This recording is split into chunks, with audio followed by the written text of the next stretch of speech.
Bem-vindo, gente, ao QG. Estamos aqui mais uma vez. Ítalo Santos foi preso hoje e o que eu trago para vocês é o seguinte, que toda aquela contraversão que o Felca fez serviu para alguma coisa.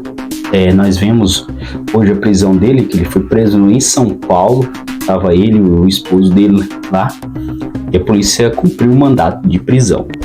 Vou mostrar para vocês agora o vídeo do momento que ele chega e quando ele é conduzido até a delegacia. Vamos pro vídeo. Antes, não deixe de se inscrever aqui no canal, deixar o seu comentário, o seu compartilhamento, que é muito importante. Vamos pro vídeo.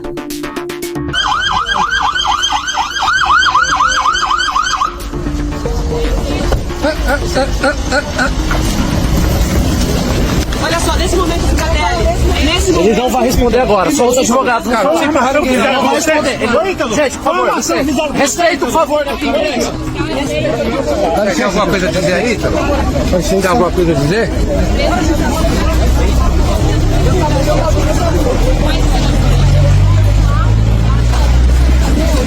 Pô, calma aí, mano.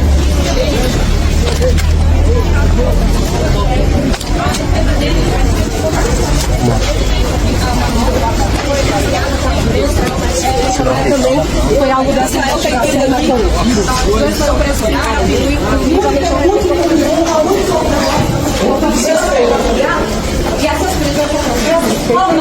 Respeito são as denúncias. Isso é desrespeito. da Paraíba. As denúncias que foram feitas, isso é desrespeito. Não foram encontrados, eles não foram encontrados na mansão, na casa de luxo em que moravam por lá. Só que as bicicletas das crianças estavam jogadas, a máquina estava trabalhar, mas eu fugir. Israel, fala alguma coisa sobre isso, Israel.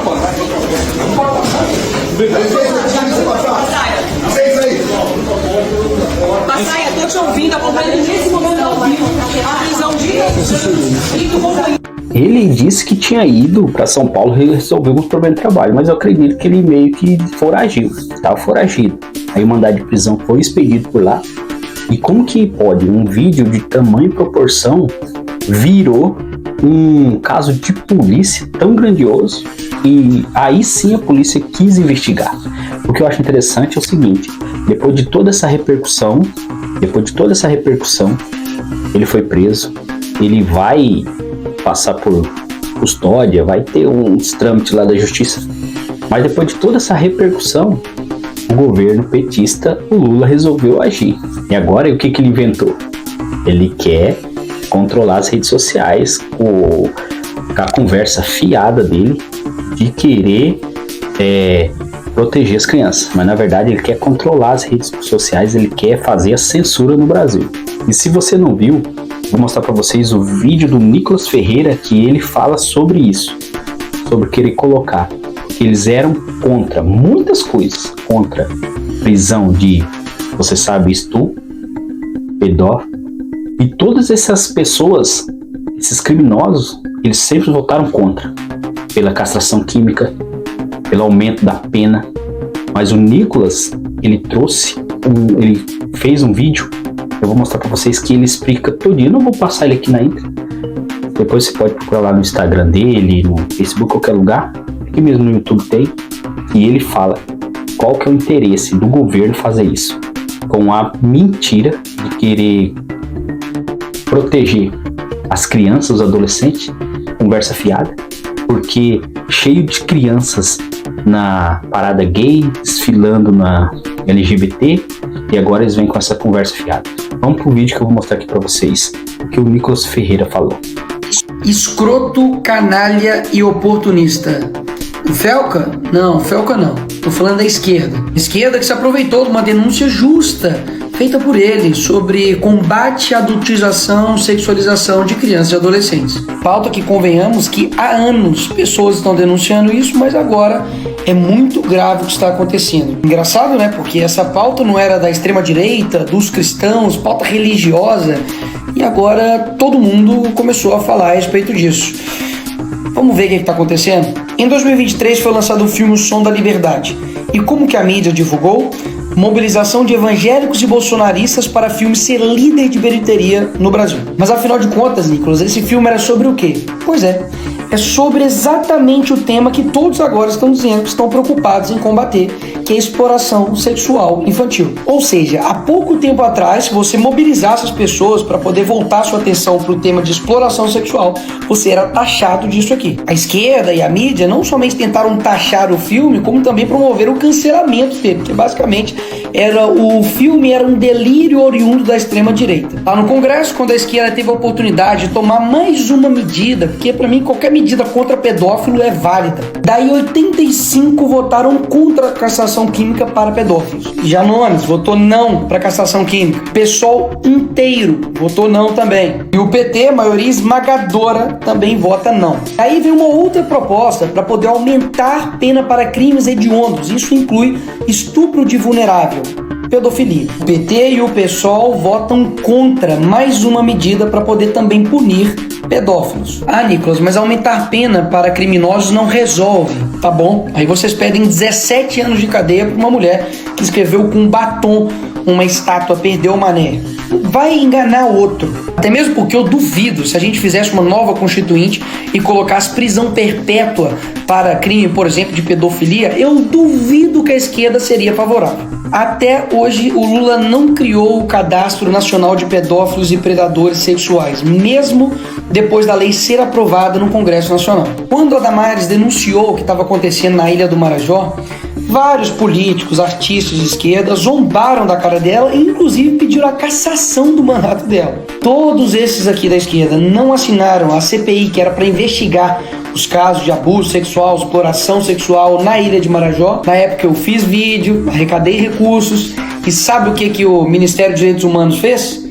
Rebateu fake news. Calma, vamos lá, que pior assim, e muito. A Antônia Fontinelli, ano passado, denunciou o mesmo influenciador Ítalo Santos, que agora está aí em voga. E o que a justiça fez? Pediu a remoção do vídeo, porque sobre acusações que ele estava, entre aspas, a Globo colocou aqui, sexualiza a criança. E pior, ele acionou a Fontinelli pela prática de 3 crimes. Ela teve ainda que pagar multa para a justiça por conta da mesma denúncia que está sendo feita agora. Daí, agora, depois desse vídeo, o que o governo do Lula faz? Bem rápido. Aumento de pena para pedófilo? Não. Castração química? Não. Botar pedófilo na cadeia? Não. Agora, se aproveitar de uma pauta legítima para poder criar uma lei que vai censurar a internet, aí sim. Essa é a jogada dele. Ele quer aproveitar agora para dizer que está sendo um bom moço, porque o poder não. O jeito da esquerda trabalhar é o seguinte: deixar o povo burro. Quem leu 48 Leis do Poder vai saber. Tem uma lei lá que diz o seguinte: quanto mais o povo miserável, mais ele se interte com migalhas. Lá tem isso. E o que acontece? Eles fazem uma falsa ajuda às pessoas e nisso ele prende os mais pobres. E agora que com essa ideia ele está querendo passar de bom moço, mas ele quer regulamentar e colocar as redes sociais para poder privar. Não essas pessoas que, se ele conseguir fazer isso, ele não vai fazer essas coisas para os pedófilos ou para as pessoas que fazem esse tipo de coisa com as crianças. Ele vai perseguir quem fala as coisas sobre o governo, igual sobre o INSS, sobre os rombos, sobre qualquer um deles. Você pode prestar atenção que vai ser isso que vai acontecer. Vou colocar mais um trecho aqui para vocês.